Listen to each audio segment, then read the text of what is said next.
Hello everybody, hope you guys are all doing great. This week's constant mitzvah that we're going to be studying about is constant mitzvah number 5, which is fear of God.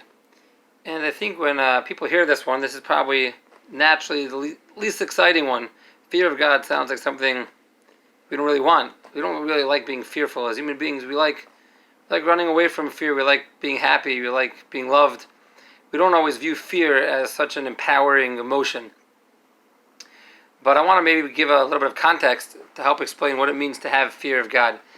If we shift our perspective of Torah and mitzvos from being like a slave master mentality where there's this God on top of us that just keeps demanding more and more and more of us, then that view of fear is horrible. We feel like a slave looking up to his master in fear. That's a debilitating emotion. Who wants to view life like that? But I really think that's the wrong approach to Yiras Shamayim, to fear of heaven, to fear of God. I think what it means to have fear of God is imagine you're in a relationship. I think all of Judaism makes so much more sense when you view it in terms of a relationship. We're in an ongoing relationship with God.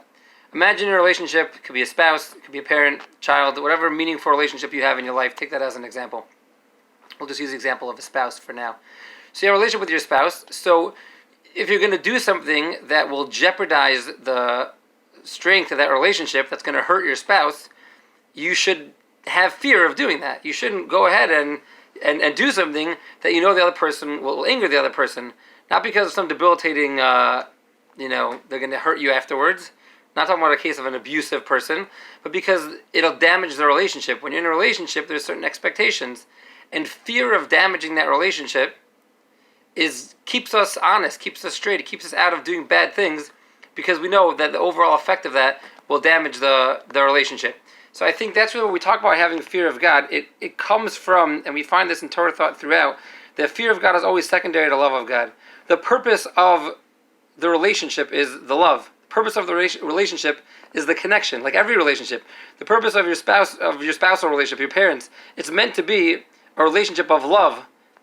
But if you don't appreciate boundaries, you don't appreciate certain rules, and you don't have fear of breaking that, then you could damage those relationships. So the fear is there really more as a preventative measure to ensure the love of the relationship, which is why we find in Judaism fear is always an offshoot of love with the purpose of strengthening the love.